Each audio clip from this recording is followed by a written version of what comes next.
కర్ణసూత్ర భూమిక మంగళవారం పారాయణ. ఓం శ్రీ గురుభ్యో నమః. ఆత్మౌపమ్యేన సర్వత్ర సమం పశ్యతి అర్జున. సుఖం వా యది వా దుఃఖం సయోగి పరమో మతః. అర్జున, ఏ యోగి సుఖదుఖ ప్రసంగములన్నిటి అందునూ కూడా ఇతరులను తన వలనే చూచుకొనునో, అనగా పరుల కష్టములను తనవిగానే భావించి సానుభూతితో చేతనకు సహాయమనర్చునో అతడే యోగులలో ఉత్తమోత్తముడు. భగవానుడు వ్యక్తి యొక్క మోక్షమునేగాక సంఘ శ్రేయస్సును కూడా సదా దృక్పథమందు ఉంచుకొనినట్లు గీతయందెల్లెడల కాననగును.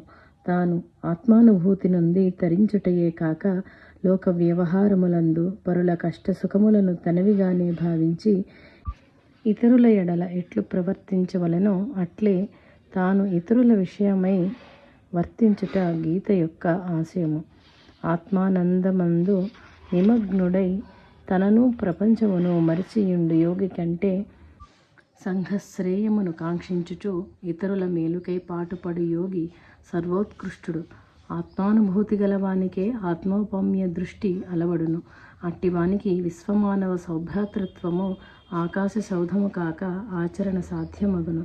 ఒకానొకప్పుడు హరివినాయక సాఠే అనువాడు వ్యాపారమునందు మిగుల నష్టము పొంది శారీరక మానసిక వ్యధలు అధికము కాగా అశాంతితో జీవించుట దుర్లభమని ఎంచి ఎచ్చోటికైనను ఇల్లు విడిచి పోవనెంచిన సమయమున శ్రీ సాయీసుని మహిమల విని వారిని ఆశ్రయించి శాంతిని పొందనించి క్రీస్తు శకము 1917లో షిరిడీ చేరెను. శ్రీ సాయిని దర్శించినంతనే అశాంతి నశించిన వాడే కొంత తృప్తుండయ్యెను. శ్రీ సాయి సమక్షమున గురుచరిత్ర పారాయణ చేయ సంకల్పించి 1 వారము దినములలో పూర్తి గావించెను. పూర్తి అయిన నాటి స్వప్నమున శ్రీ సాయి గురుచరిత్ర గ్రంథమును చేతనిడుకొని తనకు బోధించుచున్నటులా గాంచెను. అంతనాతడు తను పొందిన దృశ్యమునకెంతయో ఆనందముంది మరునాడు మసీదునకు పోయి బాబాను దర్శించి బాబా సన్నిధిని గల కాకాసాహెబ్ దీక్షితులకు తన స్వప్న వృత్తాంతము తెలిపి తాను ఆ పారాయణ ఇంకనూ చేయవలెనో లేదో బాబానడిగి తెలుసుకొమ్మనెను. దీక్షితు బాబాను అడుగా, సరే, గురుచరిత్ర మరి 1 వారము పఠింపవలెననియు దానివలన అతడు మేలును పొందుననియు భగవంతుడు కూడా ప్రీతి చెందుననియో పలికెను. ఆ సమయమున బాబా కాళ్ళు పట్టుచుండిన హేమాద్రి పంతు అచట నుండెను. అతని మనమున సఠే 1 వారము సాయి సన్నిధిని గురుచరిత్ర పఠించినంత మాత్రముననే అతనికి బాబా అనుగ్రహమున స్వప్నమున గోచరించి బోధించిరనియు తను 7 వత్సరములుగా బాబాను సేవించుచున్నను తనకే విధములైన అనుభవములు గాని బాబా యొక్క బోధలు గాని లభ్యము కాలేదేయని చింతింపదొడంగెను. సర్వహరి నివాసియగు సాయి వాని అంతర్గతమునగల ఊహనిరింగి వానికి తగు రీతిని బోధింపనించి శ్యామా వద్దకేగి వాని వద్ద నుండి 15 రూపాయలు తీసుకుని వానితో కొంత తడవు ముచ్చటించి రమ్మని పలికెను. బాబా ఆజ్ఞానుసారము హేమాద్రి పంతు శ్యామ ఇంటికేగెను. అప్పుడే శ్యామ స్నానమాచరించి మసీదునకు చన ఉద్యక్తుడగుచుండెను. అట్టితరి హేమాద్రి పంతును గని, హారతి సమయమున ఇటులేల వచ్చితివి, అన్యమనస్కుడుగా ఉంటివేమి అని ప్రశ్నించి కూర్చుండపెట్టి తాంబూలమును సంగి తాను వస్త్రములు ధరించి వత్తునని లోనికి పోయాను. హేమాద్రి పంతు నిత్యము ఏకనాథ భాగవతమును పారాయణ చేయువాడు. నాటి పారాయణ పూర్తి చేయలేకపోయాను. ఆ సమయమున అచ్చటగల నాథక భాగవతమును గాంచి దానిని పూర్తి చేయుటకే బాబా తనను పంపియుండునని యోచించి దానిని పఠించెను. శ్రీ సాయి నిత్యము మసీదునందు బాబూసాహెబ్ జోగ్ చేతను కాకాసాహెబ్ దీక్షితుని చేతను భగవద్గీత నాథ భాగవతమును భావార్థ రామాయణమును పఠింపచేయువాడు. భక్తులు తననేమైనా ప్రశ్నించినా ఆ పురాణమును వినుమని పలుకువాడు. వారలకు అచ్చట వారి ప్రశ్నలకు సమాధానము లభించడిది. ఇంతలో శ్యామ వచ్చి హేమాద్రి పంతు రాకకు కారణమడిగెను. అంత బాబా తనను 15 రూపాయలు దక్షిణ అడిగి తెమ్మనెను. మరికొంతసేపు సంభాషించి రమ్మని పంపెను అనెను. అంత శ్యామ తన వద్ద పైకము లేదనియో పైకము బదులు 15 సాష్టాంగ నమస్కారములు చెల్లించుచున్నానని బల్కి అటుపైన సంభాషణకు మొదలిడెను. భగవంతుని లీలలు మానవులు గ్రహించుట కష్టము, బహు దుర్లభము. ఏరిపై భగవంతుని కటాక్షముండునో వారలు దానిని తెలుసుకొనగలరు.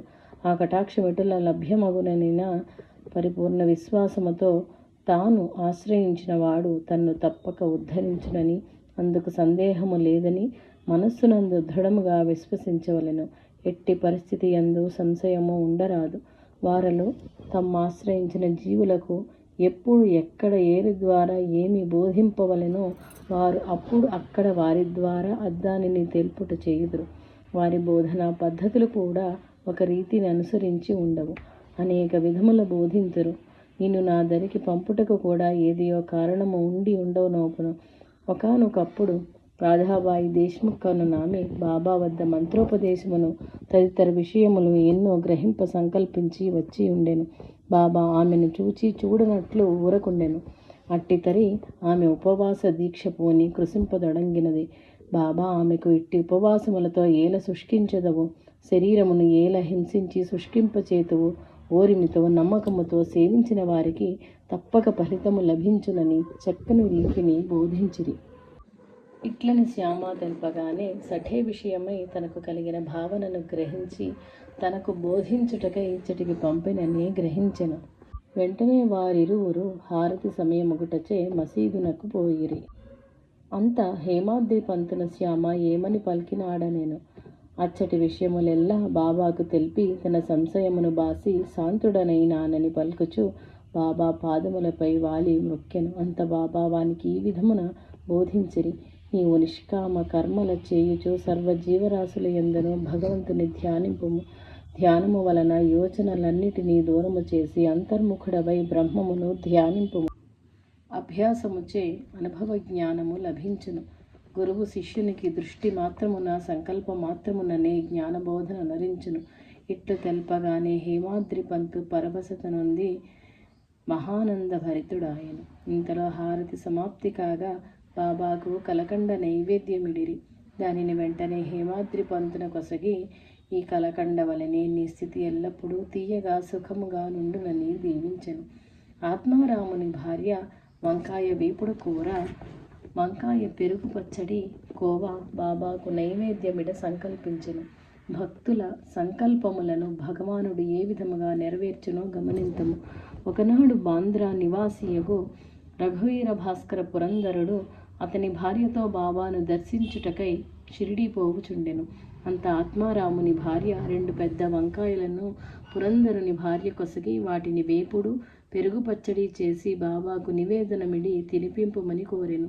అంత ఆమె షిరిడీ చేరిన వెంటనే వంకాయ పెరుగు పచ్చడి చేసి బాబా భోజన సమయమునకు తీసుకొని పోయాను. బాబా దానిని ఎంతో ప్రీతితో తినుచు చాలా రుచిగా గలదని ఎల్లరికూ కూడా పంచి తనకు వంకాయ వేపుడు కూడా కావాలనని కోరెను. వంకాయల కాలము కాదు కదా, ఇట్టితరి వంకాయలు ఎవరు తెచ్చిరని యోచింప పురందరుని భార్య వలన ఆత్మారాముని భార్య సంకల్పమును వారెల్లరూ విని బాబా వేపుడు కూరను కూడా కోరుటలో ఆశ్చర్యము నెరింగి మిగుల ఆశ్చర్య ఆనందమగ్నులైరి.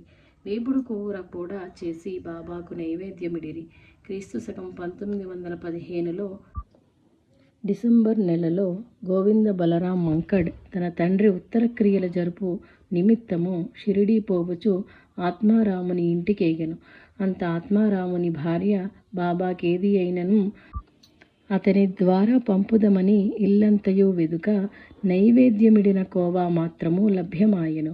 దానినే ప్రేమతో ఆమె గోవిందుని ద్వారా బాబాకు పంపెను. గోవిందుడు షిరిడీ చేరి తండ్రి పోయిన విచారముతో అన్యమనస్కుడై కోవాను బసయందు మరచి బాబాను దర్శింపనేగెను. అంత బాబా అతనిని తనకేమి తెచ్చితివని అడిగాను. అతడు ఏమియో తేలేదని బదులిడెను. అంత బాబా, నీవు వచ్చినప్పుడు ఆత్మారాముని భార్య నా కొరకు మిఠాయినియలేదా అని ప్రశ్నించ గోవిందునకు ఆమె ఒసగిన కోవా జ్ఞప్తికి వచ్చి దానిని పర్విడిచని తెచ్చి బాబా కొసంగా దానిని ఎంతయో ఆతృతతో ఆరగించిరి. ఈ విధంబున బాబా ఆమె సంకల్పమును పూర్తి చేసెను.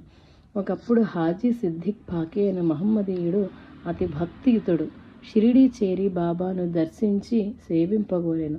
కానీ బాబా వాణ్ణిని 9 మాసముల వరకు మసీదునందు పాదము పెట్టనీయలేదు. అతడు మక్కా మదీనా యాత్రలు చేసి ఉండెను. బాబా తన నిందులకు అటులా ఉపేక్షించుచున్నాడో తెలియక ఓరిమితో చావడి పక్కగల జాగాలో బస చేసెను. కొందరు బాబాకు సన్నిహితుడగు శ్యామ ద్వారా బాబా దరికి ఏగవచ్చునని బలికిరి. అంత శ్యామ ద్వారా ప్రయత్నించెను. శ్యామ బాబా దరికేగి ఆ ముదుసలి హాజీని ఎలా రానియవని బాబాను ప్రశ్నింప, భగవదాజ్ఞ లేనిదే సమయము రానిదే నేనేమి చేయగలనని పలుకుచు ఆ హాజీ దరికి పోయి వానిని బావి వద్ద గల సన్నటి త్రోవకు రాగలడేమో కనుగొనమని పంపెను. అంత శ్యామ వాని దరికేగి తిరిగి వచ్చి రాగలనని బదులు పలికెనన అటులైన 40,000 రూపాయలు 4 వాయిదాలలో ఇవ్వగలడేమో కనుగొనమనెను. అంత శ్యామ వాని దరి నుండి వచ్చి అతను 4 లక్షలు కూడా ఇచ్చుటకు సిద్ధముగా ఉన్నాడనెను. అటులైన నాడు మసీదునందు కోయబడు మేకమాంసము కావలనేమో కనుగొనమనెను. అంత అతడు బాబా కొలంబలోని ఒక కణమైనను చాలునని పలుకుచున్నాడని బదులిడెను. అంత బాబా ఉగ్రుడే తన కొలంబా మొదలగు వానిని విసరివైచి హాజీ వద్దకేగి వానిని బిగ్గరగా తిట్టుచు, ఏమి భక్తుని వలె నటించుచున్నావు? మహనీయుని వలె ఎంతయో ఎరింగిన వాని వలె నటించుచున్నావు. ఇటులనే ఖురాన్ను పఠించి మక్కా మదీనా యాత్రలు చేసి ఉంటివా? నన్ను గ్రహించలేకయుంటివా అని పలికి ఆ చోటు నుండి చెనెను. అటుల బాబా పలుకుటచే ముదుసలి హాజీ మిగుల వ్యధ నొందిన వాడైనను బాబా తప్పక కరుణించునను విశ్వాసముతో అచటనే ఓరిమితో ఉండెను. ఇంతలో బాబా 2 బుట్టల మామిడి పండ్లను 55 రూపాయలను తెచ్చి హాజీ చెంత నుంచి వానిని ఎంతయో ప్రేమతో ఆదరించి నాటి నుండి తన పక్కన కూర్చుండబెట్టుకుని భుజింపజేయుచు వానికి ధనము కూడా అప్పుడప్పుడు వసంగుచు వానిని తన ఆప్తునిగా గైకొనెను. బాబా యొక్క ఈ విచిత్ర వైఖరిని కనుగొన ఏరికిని సాధ్యము కాకుండెడిది. సహనమును పరీక్షించుటకే బాబా అటుల వనర్చినాడని వారలు భావించిరి. పంచభూతములను బాబా స్వాధీనమున ఉండెడివి. ఒకనాటి సాయంకాలము షిరిడీ యందు పెను తుఫాను సంభవించెను. గాలివాన మిక్కుటమై ఎల్ల జీవరాశియు మసీదునందు చేరెను. వారలు తుఫానును తట్టుకొనజాలకుండిరి. బాబాను ఆ ఆపద నుంచి కాపాడమని ప్రార్థించిరి. అంత బాబా వారిపై కరుణ చూపి మసీదు ముందుకు వచ్చి బిగ్గరగా, ఆగు ఆగు, నీ కోపము తగ్గించి నెమ్మదించుమనిరి.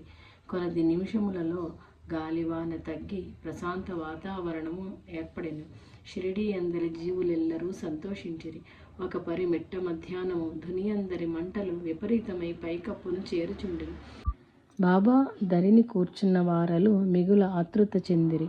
ధునియందు నీళ్లు పోసిన బాబా కోపగించునని ఏమీయూ తోచక భయభ్రాంత మనస్కులై ఉండిరి. అది గ్రహించిన బాబా తన దండమును తీసి ధుని పక్కన కొట్టుచు, దిగు దిగు, శాంతించమనెను. వెంటనే ఆ మంటలు శాంతించి ధుని మామూలు రీతిగా నయ్యెను. ఇట్టి ఈ సాయిలీలలు ఎన్ని విన్ననూ తనివి తీరదు. శాస్త్రములన్నింటి యందునూ తెలిపిన దానములలోకెల్లా అన్నదానము గొప్పదని చెప్పబడి ఉన్నది. మరి ఏతర దానములైనను చేయుతరి దానము పొంది వాని యోగ్యత పరిశీలించవలెను. కానీ అన్నదానమునకు అట్టి నియమములు లేవు.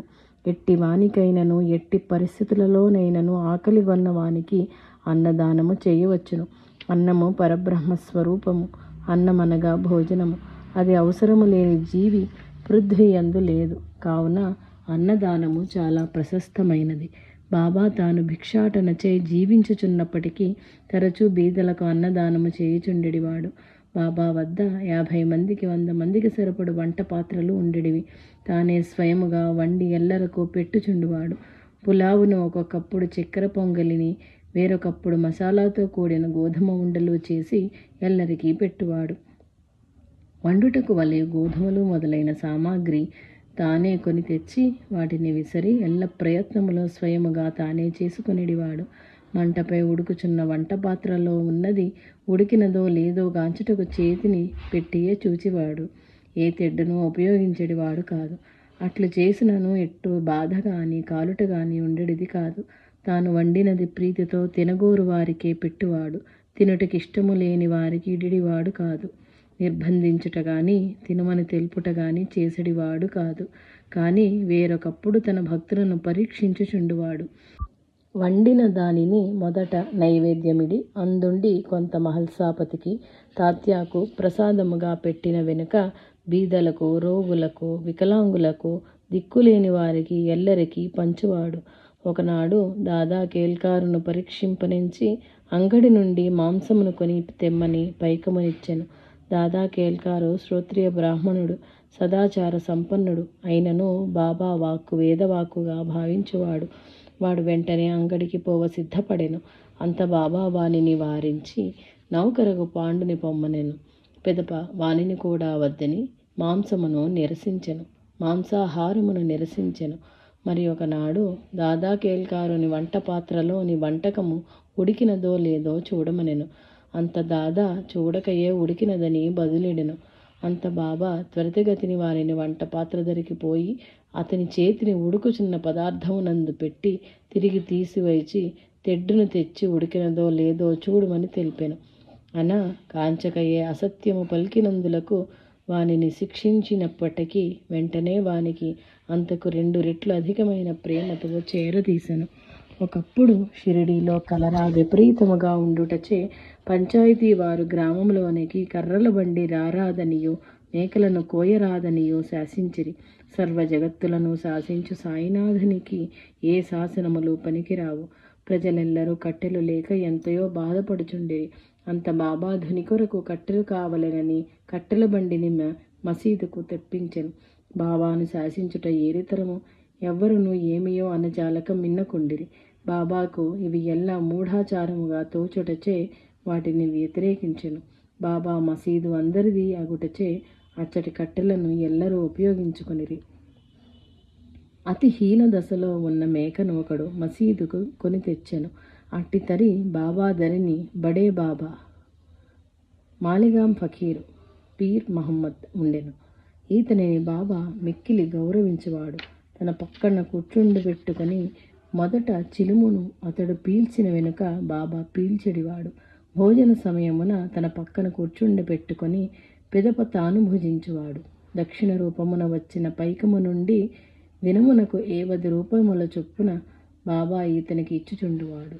వాడెచ్చోటికైన నూచన సమయమున 100 అడుగుల వరకు వెంట చని వానిని సాగనంపి వచ్చడివాడు. వారిరువరి అనుబంధము అంత హెచ్చు అయినది. అట్టి వానిని పిలిచి ఆ మేకను ఒక్క వేటున వధింపుమనెను. బాబా అతడు అనవసరముగా జీవహింస నేల చేయవలయునని ఊరకుండెను. ఆ వెనుక శ్యామాను వధింపుమనెను. శ్యామ కత్తి కొరకై రాధాకృష్ణమాయి ఇంటికి చని తెచ్చెను. కత్తిని మేక చంపుటకని ఎరింగి ఆమె వెంటనే దానిని కొనిపోయెను. మరి ఒక చోటనుకు కత్తికై పోయి ఎంతకూ రాకుండెను. ఆ వెనుక కాకాసాహెబ్ దీక్షితుని వంతు వచ్చెను. దీక్షిత్ వెంటనే వాడాలోకి పోయి కత్తిని తెచ్చి బాబా తెలిపిన వెంటనే నరుకుటకు సిద్ధముగా నుండెను. కాక ఛాందస బ్రాహ్మణుడు, జీవహింసన ఏమియో ఎరుంగనివాడు. అయినను బాబా వాక్యములకు తిరుగులేదని నిస్సంశయ హృదయుడై ఉండెను. వానిని వెంటనే నరుకుమని ఆజ్ఞాపించిరి. అతడు నరుకుటకు సిద్ధము కాగా ఆగుమని బలికి, బ్రాహ్మణుడవై ఉండి మేకను చంపుటకు సిద్ధపడితివే, ఎంతటి దుర్మార్గుడవు, పాపభీతి లేదా అని పలుక అతడు కత్తిని దించి ఇట్లనెను: మీరలు తెలుపునది అక్షరాల పాటించుటయే కాని దాని మంచి చెడుగులతో నాకు సంబంధము లేదు. గురుని ఆజ్ఞను వెంటనే పాలించుటయే కర్తవ్యమని భావించి తిని అని బదులు తెలిపెను. అంత బాబా తానే ఆ మేకను చంపెదనెను. దానిని చంపుటకు టకియా అను స్థలమునకు కొనిపోవుచుండా మార్గమధ్యమున అది తనంతట తానే మరణించెను. ఇచ్చట ఈ వింత చర్య వలన 3 రీతులకు శిష్యులను చూపియుండిరి. 1. ఉత్తమ శిష్యుడు. ఈతడు గురుడు తెలిపినది మంచియా చెడియా అని కానీ మరే యాచన కానీ చేయక తెలిపిన వెంటనే అనగూర్చును. 2. మధ్యముడు. ఈతడు గురుడు తెలిపినది మంచియా చెడా అని యోచించి ఆ వెనుక చేయును. అధమ శిష్యుడు. ఈతడు గురువాక్యములను ఉల్లంఘించును. శ్రీ సాయి ఇట్టి చమత్కారములకు సన్నివేశములచే ఎల్లరకు ఎల్ల విషయముల బోధించువాడు. నైజాం జిల్లా యందలి నాందేడ్ పట్టణమునందు రత్తంజీ షాపూర్జీ వాడియా అను నాతడు కలడు. అతడు అధిక ధనవంతుడు, ధర్మబుద్ధి గలవాడు. బీద సాధల యందు చాలా దయ కలిగి ఎల్లరకు తోడ్పడుచు కాలము గడుపుచుండువాడు. ఎంత సంపద ఉన్నను ఎన్ని సద్గుణములు ఉన్ననో అతనికి సంతతి లేనందున మిగుల వ్యధనొందుచుండువాడు. అనేకులకు జ్యోతిష్కుల వలన తనకు సంతాన యోగము లేదని ఎరింగి మిగుల బాధనొందుచుండువాడు. మహానుభావులు సేవించిన వారి దయచే సంతతి కలుగగలదని ఎంచి అనేకులను సత్కరించి సేవించి అనేకుల దరికేగి పలు వ్యధలనొందెను. ఎల్లరూ ఇతడు భాగ్యశాలి, అతనికి ఎట్టి చింతలు లేవని భావించెడి వారలు. అప్పటిలో ప్రతి ఊరును శ్రీ సాయి లీలలు గానము చేయుచు తిరుగు దాసుగణుని కీర్తన విని అతనిని కలుసుకొనెను. వానితో పరిచయము వృద్ధి చెందిన వెనుక రత్తంజీ తన మనోవ్యధ నెరింగించెను. అంత దాసుగను దీనికై విచారింప పని లేదనియో దయామయుడు కరుణాళువు అయిన సాక్షాత్ పరాత్పరుండగు సాయి అతని కోర్కెను తప్పక తీర్చునని పలికి వానిని షిరిడి అనిపెను. భార్యాభర్తలు ఇరువురు పలు రకములకు భక్ష్యములను, పండ్లను, పూలను, పూలమాలలను గైకొని భక్తి ప్రపత్తులతో షిరిడి చేరి బాబాను దర్శింపనేగిరి. దూరము నుండియే వీరిని గాంచి బాబా పర్విడిచని ఎదురేగి అతి ప్రేమతో వానిని కౌగలించుకొని ఎంతయో కాలము నుండి పరిచయస్తుని మాదిరి కుశల ప్రశ్నలు వైచి లోనికి గొనిపోయాను. అట్టి అనుభూతిని పొందిన రత్తంజీ మిగుల ఆనందముతో తనువు మరిచి బాబా పాదములపై పడి నమస్కరించెను. భార్యాభర్తలు ఇరువురు బాబాకి ఇరుపక్కలా కూర్చుని ఫల పుష్పాదులను సమర్పించి బాబా పాదములొత్తుచుండిరి. వారిడిన పండ్లయందు 4 పండ్లని ఎంచి ఆమె ఒడియందు ఎంచి వీటిని భుజింపుము, నీకు 4 కుమారులు కలుగగలరని దీవించెను. వారి మనమునందలి కోర్కెను వ్యక్తము చేయకుండగానే బాబా వారిని సంతానవంతులు గమ్మని దీవించినంతనే భార్యాభర్తలు ఇరువురు ఆశ్చర్య ఆనందమున మునింగిరి. ఆనందమున బాబాను అనేక విధముల సేవించి 5 రూపాయలు దక్షిణ యసంగా మనమున అందించెను. ఇంతలో వానిని తనకు ₹1 ఒక్క వేళ మాత్రమే దక్షిణ వసంగమని 5 రూపాయలలో మిగిలిన 3 రూపాయల 14 అణాలు అంతకు ముందే తనకు ముట్టెనని తెలిపెను. తానదే ప్రథమము బాబాను దర్శించుట. ఇంతకు ముందే ఎటుల తన దరి నుంచి గ్రహించిరాయని యోచించుచు బాబా అనుజ్ఞను ఊది ప్రసాదములను గైకొని స్వగృహంబునకేగెను.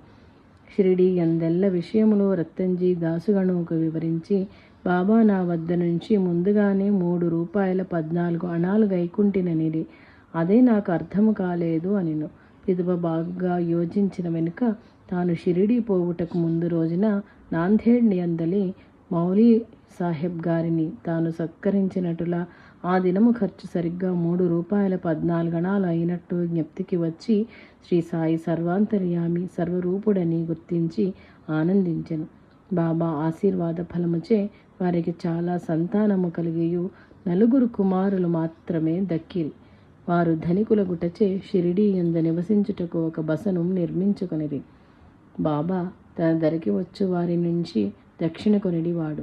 కొందరికి తానే అసంగువాడు. యోగీశ్వరులకు ధనముతో పని ఏమి అని భావించవచ్చును. ప్రథమున బాబా ఏది ధరిని ఏదియూ తీసుకునేవాడు కాదు. ఒకవేళ ఇచ్చినచో బీదలకు పంచెడివాడు.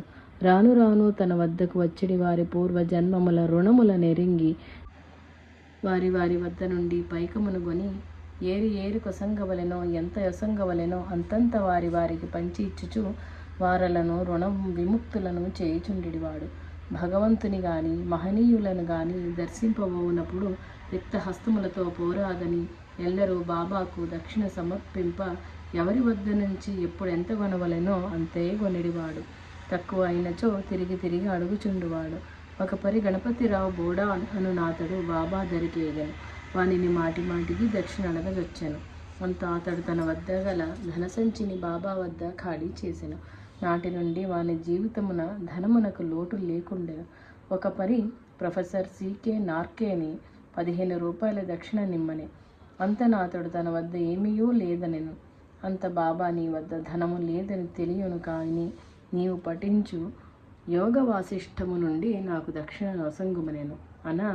బాబా దక్షిణ అనగా ఒక్క ధనమే కాదని ఏదైనా పఠించిన వినిన వాటి నుండి కూడబెట్టి మనస్సు అందు భద్రపరిచిన వాటిని ఆచరణ యందు ఇడుట అని అర్థము. ఒక్కమారు బాబా తర్కట్ భార్యను 6 రూపాయలు దక్షిణ ఇమ్మనెను. ఆమె వద్ద పైకము లేకుండుటచే బాబాకు దక్షిణ ఇయ్యలేకపోతిని అని చింతింపదొడంగెను. అంతా ఆమె భర్త ఆమెతో, బాబా కోరునది ధనము కాదు, నీలో దాచి కూడపెట్టి ఉంచిన కామ క్రోధ లోభ మోహ మద మాత్సర్యంబులనడి షడ్వికారంబులను త్యజింపుమని పలికిరి అని తెలిపెను. అంత బాబా అదెల్ల సత్యమనెను. వేరొక మారు సాఠేగారికి బాబాచే తాకబడి పవిత్రత చేయబడిన రూపాయిని పూజయందు ఇడుకొనవలెనని కోరిక జనించెను. తన మిత్రుడొకడు షిరిడీ పోవుచుండ వానిచే 1 రూపాయిని పంపెను. ఆ మిత్రుడు బాబాను దర్శించి దక్షిణ యసంగెను. ఆ వెనుక సాఠే ఇచ్చిన రూపాయిని బాబా చేత నుంచెను. అంత బాబా ఆ రూపాయిని పలుమార్లు పైకెగరవేచి తిరిగి దానిని సొంతదారునికిమ్మని ఇచ్చివేశెను. సాఠేను సుఖశాంతులతో ఆనందముగా జీవింపుమనము, మాకేమీ అక్కరలేదని తెలుపమని ఊదీని కూడా అతనికి ఇమ్మనమని ఇచ్చి పంపిరి. తిరిగి గ్వాలియర్ చేరి మిత్రుడకు సాఠేకు జరిగిన ఉదంతమంతయో వివరించి తెలిపి ఆ రూపాయను ఊది ప్రసాదమును వసంగెను. సాఠే బాబా తన మనమునందలి కోర్కెను గ్రహించి దానిని నెరవేర్చెనని మిగుల ఆనందించెను. కొండకు నాడు వామను నార్వేకర్ అను నాతడు బాబా దరికేగెను. 1 రూపాయిని బాబా కొసంగి దానిని పవిత్రము చేసి బాబా యొసగిన పూజయందుంచి పూజించవలెనడి ఊహ తోచెను. ఆ రూపాయకు ఒక పక్క సీతారామ లక్ష్మణులు, వేరొక పక్క దాసాంజనేయుడు చిత్రములు కలవు. బాబా దానిని పరీక్షించి తన వద్ద భద్రపరచెను. అంతశ్యామ బాబా దరికేగి నార్వేకరుని భావనను తెలుపుచు వానికి ఆ రూపాయిని అసంగమనెను. అంత బాబా దానిని వానికి ఇయ్యనని పలుకుచు దానిని వాడు పొందవలెనన్న 25 రూపాయలనీయవలెననెను. అంత నార్వేకరు 25 రూపాయలను తెచ్చి బాబా ముందు ఉంచెను. అంత తిరిగి బాబా ఇట్లనెను, దీని విలువ 25 రూపాయల కన్నా హెచ్చు అని పలుకుచు దానిని శ్యామాధరిని భద్రపరిచి పూజింపమని తెలిపాను. బాబా ఎవరికి ఏమి ఒసగునో ఏరును తెలుపచాలకుండిరి. అదియుంగాక అటుల కాదనటుకు కూడా ఏరికి ధైర్యము లేకుండెను. అందుచే బాబా వాక్కునే వేదవాక్కుగా పాలించెడివారు.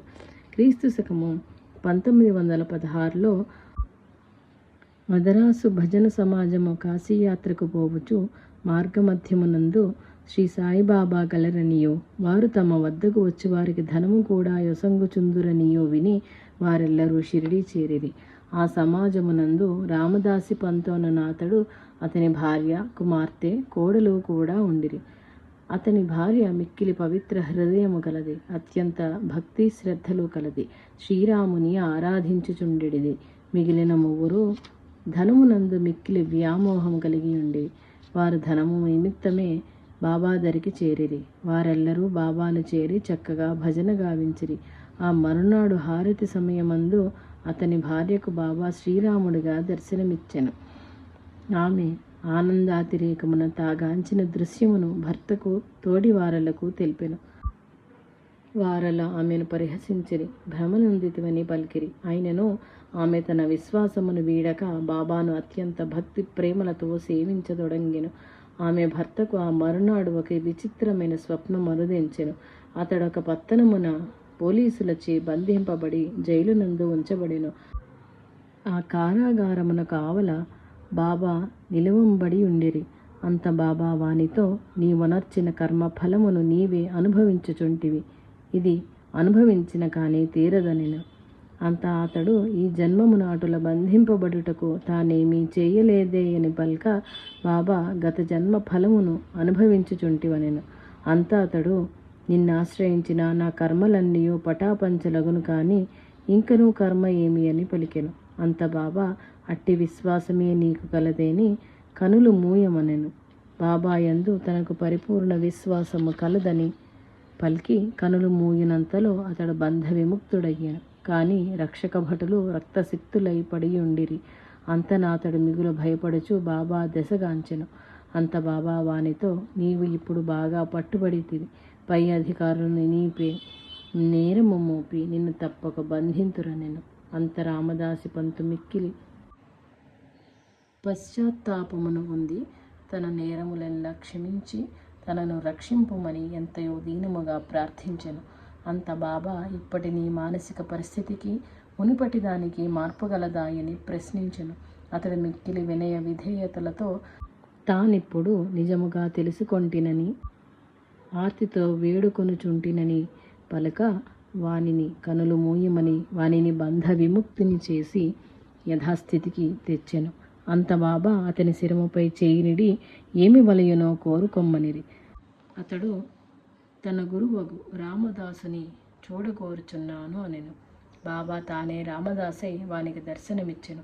ఆ పిదప అతడు బాబాను, మీరు వృద్ధుల వలె గోచరించుచున్నారని పలుక, అటులైన నాతో పరుగుడు అని పలుకుచు వాయు వేగమున పర్వెత్తదొడంగిరి. అంతలో స్వప్న దృశ్యము పోయెను. ఇది ఎల్లా గుర్తుకు తెచ్చుకొని తన మనమునందలి సంశయముల బాసి బాబాను పరిపూర్ణముగా విశ్వసించదొడంగెను. పరమేశ్వరుని ధరిని, మహాత్ముల ధరిని ఆశింపవలసినది ధన ధాన్యాదులు కావని గుర్తించెను. మసీదుకేగినప్పుడు బాబా 2 రూపాయల మిఠాయిని 2 రూపాయల దక్షిణ వానికొసంగి, నీ జీవితంబున ఎప్పుడు ఏ లోటు లేకుండా ఉందువని ఆశీర్వదించెను. ఆ వెనుక బాబాను అనేక విధముల సేవించి బాబా అనుజ్ఞగొని సుఖముగా తీర్థయాత్రలెల్లా ముగించుకొని బాగుగా ధనార్జనయం కూడా చేసి సుఖజీవనము గడిపిరి. క్రీస్తు శకము 1917 సంవత్సరములో అప్పాసాహెబ్ కులకర్ణి అనునాతడు ఠాణాకు బదిలీ చేయబడెను. అతడనేకుల ద్వారా సాయి లీలల విని ఉండెను. వానికి బాలాసాహెబ్ భడే అనునాతడు బాబా చిత్రపటమునొక దానిని వసంగెను. కులకర్ణి అనుదినము శ్రద్ధతో ఆ పటమును చందన పుష్పాదులతో నక్షించుచు నైవేద్యమిడి సేవించుచు సాయిని దర్శించవలెనని మిగులు కోరుచుండెడివాడు. ఒకనాడు 10 దినముల పర్యటనకై టాంగాను గైకొని పయనమైపోయెను. ఆనాటి మధ్యాహ్నము 12 గంటలకు వారింటికొక ఫకీరు వచ్చెను. వారిని గాంచగానే కులకర్ణి భార్య, మీరు షిరిడి సాయిబాబా గారాయని ప్రశ్నించెను. అంత బాబా తాను భగవంతుని సేవకుడనని వాని యోగక్షేమములు అరుగుదెంచి తినని పలికి దక్షిణ అడిగెను. ఆమె 1 రూపాయిని వారికిచ్చి నమస్కరింప వారొక ఊది పొట్లమును సంగి దానిని పూజయందుంచి పూజింపమని పలికి ఆశీర్వదించి వెడలిపోయెను. అచ్చట పర్యటనకై చెనిన కులకర్ణి గుర్రము జబ్బుపడుటచే సాయంత్రమునకే ఇల్లు చేరి భార్య వలన ఆనాటి సంఘటన విని తాను వారిని దర్శింపజాలకపోతిని అని తానే ఉండిన 10 రూపాయల నొసంగియుండెడి వాడననియు పలికి వెంటనే వారిని వెతుకుటకు బయలుదేరెను. అతడు ఆహారము కొనకయే బయలుదేరుటచే ఆ ఫకీరు ఎచ్చటను కానరాలేదు. ఆ వెనుక అతడింటికేకి భుజించి తిరుగ తన మిత్రుడకు చిత్రవుయను వానిని వెంటనిడుకొని వెదుకచనెను. మార్గమధ్యమున వానికొక ఫకీరు తన దశ కరుగుదించుటగాంచెను. ముఖలక్షణములో భార్య తెలిపిన రీతి ఉండుటచే వారేయని అనుకొనున్నంతలో ఆ ఫకీరు వానిని దక్షిణ ఇమ్మనెను. అతడు 1 రూపాయి నసుగా తిరిగి అడుగుచూ అతని యొద్ద నుండి 9 రూపాయలు వసూలు చేసెను. ఇంకనూ 1 రూపాయి కావలనెను. అంతా అతడా ఫకీరును ఇంటికి పిలిచి తన యొద్ద గల 10 రూపాయల నోటును మసంగెను. ఆ ఫకీరు అతని దరి నుంచి అంతకు ముందు గైకొన్న 9 రూపాయలను వసంగి వానిని ఆశీర్వదించి చెనెను. అతడా వెనుక బాబా మహిమను తెలుసుకొని జీవితాంతము ధనమునకు లోటు లేక జీవించెను. హరిభవ కారుణికు అనునాతడు క్రీస్తు శకం 1917లో దహన నుండి షిరిడీకి గురు పౌర్ణమి నాడు పోయి బాబాను సర్వలాంఛనములతో పూజించి వస్త్రమున నొసంగి దక్షిణ నొసంగి మరలిపోవచ్చు. 1 రూపాయి కూడా బాబాకి వసంగిన బాగుండును అనుకునేను. కానీ వెనుకకు మరలిపోవట ఎందులకని అటులనే దహనకు బయలుదేరెను. మార్గమధ్యమున నాసిక్లో కాలారాముని దర్శింపనేగెను. అచ్చటగల నారసింగ మహారాజు తన శిష్యులనెల్లా విడిచి వీని దరికేగి వాని చేయి పట్టుకొని 1 రూపాయి నాకిమ్మని పలికెను. అంత కారణికుడు మిగిల ఆశ్చర్యముతో తాను బాబాకీయదలుచుట బాబా ఈ రూపమున తన వద్ద నుండి గ్రహించుటకు ఆశ్చర్యమును ఆనందమును పొందినవాడాయను. బాలభువసుతారన్నాతడు మిక్కిలి భక్తి తత్పరుడు. ఎల్లప్పుడూ భజన సంకీర్తన ధ్యానమందు ప్రీతి కలిగి ఉండేవాడు. అతడు ప్రథమున క్రీస్తు శకం 1917లో శ్రీ సాయిబాబాను దర్శింపనేగెను. అతనిని నవయుగ తుకారాం అని పిలుచుచుండెడివారు. అతడు ప్రప్రథమున శ్రీ సాయిని దర్శించగానే శ్రీ సాయి ఈతనితో 4 వత్సరముల నుండి పరిచయము అని పలికెను. బాలబువ మిగుల ఆశ్చర్యముతో ఎందుల కటుల పలికిరాయని యోచించగా తాను 4 వత్సరముల క్రితము బొంబాయినందు శ్రీ సాయిబాబా పటమును గాంచిన విషయము జ్ఞప్తికి అరుగుదెంచెను. శ్రీ సాయి సర్వాంతర్యామియనియో సర్వజ్ఞుండనియో గుర్తించెను. అతడు మిగుల ఆనందముతో శ్రీ సాయి లీలలను మననము చేయుచుండువాడు. ఆయన పరాత్పరుండని గుర్తింపజేయుటకు పటమునకు తనకు భేదము లేదని తెలుపుటకే అటుల పలికెనని ఆనందించెను. బాంద్రా యందు రఘునాథ్ టెండూల్కర్ వాని భార్య సావిత్రిబాయి టెండూల్కర్ అనువారలు బాబా భక్తులు కలరు. ఆమె బాబా లీలలను మరాఠీ భాషలో 100 అభంగములుగా చేసి నిత్యము సాయిని కీర్తించుచుండెడిది. వారి కుమారుడు టెండూల్కర్ వైద్య విద్యను అభ్యసించుచు పరీక్షకు పోవుటకు సంశయించుచుండెను. అనేకులకు జ్యోతిష్కులు వానికి పరీక్షయందు ఉత్తీర్ణుడవు కాజాలవని మరుచటి సంవత్సరము పరీక్షకు కూర్చొనమని తెలుపుటచే అతడు పూర్తిగా అధైర్యము నుండి చాలా విచారగ్రస్తుడాయను. అట్టితరి సావిత్రిబాయి షిరిడీకేగి బాబాను దర్శించి కుమారుడి విషయమై ప్రస్తావించెను. బాబా ఆమెతో నాయందు నమ్మకముంచి పరీక్షకు కూర్చొనుమును, తప్పక ఉత్తీర్ణుడు కాగలడు, వానిని ఏ గ్రహములు ఏమియో చేయజాలమని తెలిపెను. ఆ మాట విని తన కుమారునకు తెల్ప అతడు ధైర్యమును పొంది పరీక్షకు కూర్చునెను. బాగుగా వ్రాసెను. కానీ 2వ పరీక్షయగో నోటి పరీక్షకు సంశయముతో పోవ ఇచ్చగించకుండెను. అంత ఉపాధ్యాయులు అతని వెంబడి మొదట పరీక్ష యందు ఉత్తీర్ణుడవైతివని 2వ పరీక్షకు తప్పక రాయవలెనని తప్పక ఉత్తీర్ణుడువు కాగలవనియో కబురు పంపిరి. అతడటులని ఆ పరీక్ష కూడా పూర్తి చేసి మొత్తము పరీక్ష యందు ఉత్తీర్ణుడాయను. బాబా తన భక్తులను అనేక రీతులు కాపాడుచుండెడివాడు. రఘునాథ్ టెండూల్కర్నకు ఉద్యోగ కాలము పూర్తి ఆయను. వారి ఆర్థిక పరిస్థితి హీనముగా ఉండెను. నౌకరీ యందు ఉన్నప్పుడే 150 రూపాయలతో సంసారము గడుచుట కష్టముగా ఉండ ఆ వెనుక 75 రూపాయలతో జీవించుట ఎటులాయని మిక్కిలి బాధనుందుచుండెను. అట్టితరి స్వప్నమున సావిత్రిబాయికి గోచరించి వేతనము 100 రూపాయలు ఇచ్చినా చాలునా అని ప్రశ్నించెను. ఆ వెనుక కంపెనీ యజమాని అతడు చేసిన కాలములో విశ్వాసపాత్రుడుగా పనిని చక్కగా నిర్వర్తించియుండెగాన వేతనము 110 రూపాయలకు ఇయ్యబడురని ప్రకటించిరి. అది విని బాబాయే తమను అటుల కాపాడిరని ఎరింగి ఎంతయో భక్తి ప్రేమలతో బాబాను సేవించుచూ జీవించిరి. గోఖలే గారి భార్య షిరిడీచని బాబా వద్ద 3 దినములు ఉపవాసము చేయ సంకల్పించి షిరిడీ చేరెను. శ్రీ సాయి ఉపవాసముల నిరసించువాడు. ఎవరైతే ఉపవాసము చేయుదురో వారి మనస్సంతయు భోజనము పైననే ఉండును గాని భగవంతుని యందు కానీ తదితరముల యందు కానీ నిలవదని, అట్టి ఉపవాసము వలన ప్రయోజనము లేదని పలికి ఏరిని చెయ్యనిచ్చడివాడు కాదు. గోఖలే గారి భార్య ఉపవాస సంకల్పమెరింగి ఆమెను పిలిచి నేనేరిని ఉపవాసము చేయనియనని దాని వలన ప్రయోజనము లేదని తెలుపుచు నాడు హోళీ పండుగ గుటచే దాదా కేల్కారు ఇంటికి చని బొబ్బట్లు చేసి ఎల్లరకు నిడి నీవు కూడా తినుమని తెలిపెను.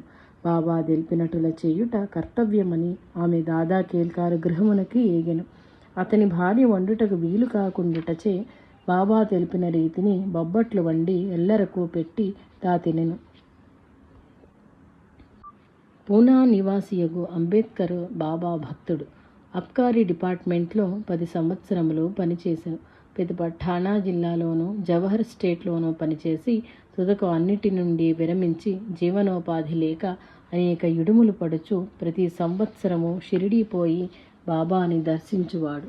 అతడు ఆ దారిద్ర్యమును బాధలు సహించలేక ప్రాణత్యాగము చేసుకొనదలచి షిరిడీ చేరి దీక్షిత్వాడాకు ముందున్న ఎడ్ల బండిపై కూర్చుని అర్ధరాత్రమున సమీపమున గల బావియందు దుముకుటకు నిర్ణయించుకొని ఉండెను. అట్టితరి సమీపమున గల హోటల్ యజమాని సగుణమేరు నాయక్ అనునాతడు అతనిని పిలిచి అక్కల్ కోట్కర్ మహారాజ్ గారి జీవిత చరిత్ర పఠించమని యొసంగెను. అంబేద్కర్ దానిని తెరిచినంతనే అక్కల్కోటకర్ మహారాజ్ వారు తమ జీవితమందు అనేక భక్తులు శారీరక మానసిక వ్యధలచే కుంగి కృషించి సహించలేక బావియందు పడి ప్రాణములు త్యజించనున్న వారిని కాపాడిన ఘట్టము వచ్చెను. దానిని చదివినంతనే శ్రీ సాయియే తన ఉద్దేశ్యమునెరింగి తనను ఉద్ధరించుటకే ఇటుల వనర్చరని ఎరింగి మరణించి సాధించున్నది ఏమీ లేదని మనమున నిశ్చయించుకొని ఆలోచనను మాని జీవితమంతయు శ్రీ సాయిని సేవించుచు సుఖశాంతులతో గడిపెను. ఒకనాడు బాబా మసీదు నందు కూర్చుని ఉండిరి. భక్తులెల్లరూ పరివేష్టించి ఉండిరి. అట్టితలి ఒక బల్లి గోడపై టిక్ టిక్ అని శబ్దము చేయుచుండెను. అదిగాంచి ఒక భక్తుడు ఆ బల్లి ఏమి పలుకుచున్నదని ప్రశ్నించెను. ఔరంగాబాద్ నుంచి తన జోడి రానున్నదని అది సంతసించుచున్నదని బాబా తెలిపెను. ఎల్లరూ వింతగా వినుచుండిరి. అది ఎటుల సాధ్యమాయని దానిని పరిశీలించుచుండిరి. ఇంతలో ఔరంగాబాద్ నుంచి ఒకడు బాబాను దర్శించుటకు గుర్రము పైన వచ్చెను. ఆ గుర్రమునకు దాణా లేకుండుటచే దాణా సంచిని అచ్చట దులిపి దాణా తెచ్చుటకు అంగడికి పోయెను. అంతా ఆ సంచి నుంచి ఒక బల్లి కింద పడి వెంటనే గోడపైకి పోయి అచ్చట గల బల్లితో కలిసి గుండ్రముగా తిరుగుచూ ఎంతయో ఉత్సాహముతో ఆడినది. గాంచువారెల్లరూ బాబా సర్వాంతర్యామిత్వమునకు ఎంతయో ముగ్ధులై ఆనందించిరి. ఒక పరి నానాసాహెబ్ చందోర్కర్నకు ఉద్యోగరీత్యా పండరీపురమునకు బదిలీ అయ్యెను.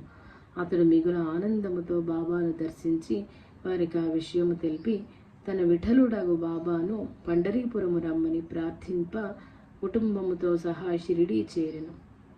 వీరలు షిరిడీ చేరేసరికి బాబా మహల్సాపతి అప్పాషిండే కాశీరాములతో సహా కూర్చుని నేను పండరి పోవలెను, అది నా దైవ భవనము, అందు నివసించవలెను అను భావనతో కూడిన కీర్తనను పాడుచుండిరి. అది నానాగాంచి బాబా తాను తెలుపకయే తన మనోభావనను వ్యక్తము చేసనని పలికి బాబాను పలు విధముల సేవించి పండరీపురము చేరెను. ఒక పరి నానా పర్యటనార్థము హరిశ్చంద్రగుట్ట అనే చోటికి ఏగెను. అది అంతయు అడవి ప్రదేశము.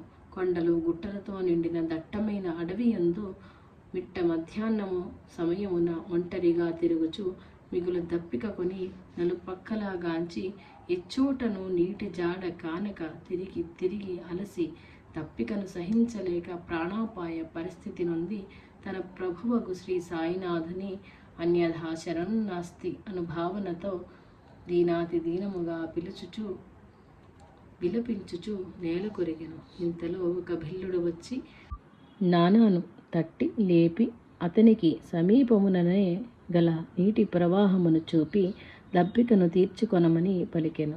నానా తానెంత తడవు వెతికినను కనిపింపని జలము సమీపమందే ఉండుటకు అబ్బురపడుచు పోయి నీరు త్రావి దప్పిక తీర్చుకొని వెనుతిరిగి గాంచ భిల్లుడు అదృశ్యుండయ్యే. అంతా నానా సాయియే తన మొర ఆలకించి తనను రక్షించ భిల్లు రూపమున అరుదించెనని తాను గుర్తింపలేకపోయి తినని మిగుల వగచెను. అచ్చట నుండి షిరిడీ చేరెను. షిరిడీలో బాబా మహల్సాపతి తాత్యా మొదలగు వారితో కూర్చొనియుండ ఉన్నటు నుండి బాబా దాహము ప్రాణములు పోవుచున్నవని కన్నుల నీరు కాచుచు కొంత దూరము పరువెత్తెను. ఇంతలో మహల్సాపతి నీటిని కొని బాబాకై పరుగులిడ కొద్దిసేపటికి తిరిగి తన స్థలమున కూర్చొని నానా నానా అని కేకలిడెను. ఇవి ఎల్లగాంచిన వారలో ఏమియో ఎరుంగలేక సతమతమగుచుండిరి. ఇంతలో నానా షిరిడీ చేరి నాడు తాను అనుభవించిన వేదన తెల్ప అదే సమయమున షిరిడీ యందు బాబా నానాను పిలిచి పడిన వేదనను వారలు తెలిపిరి.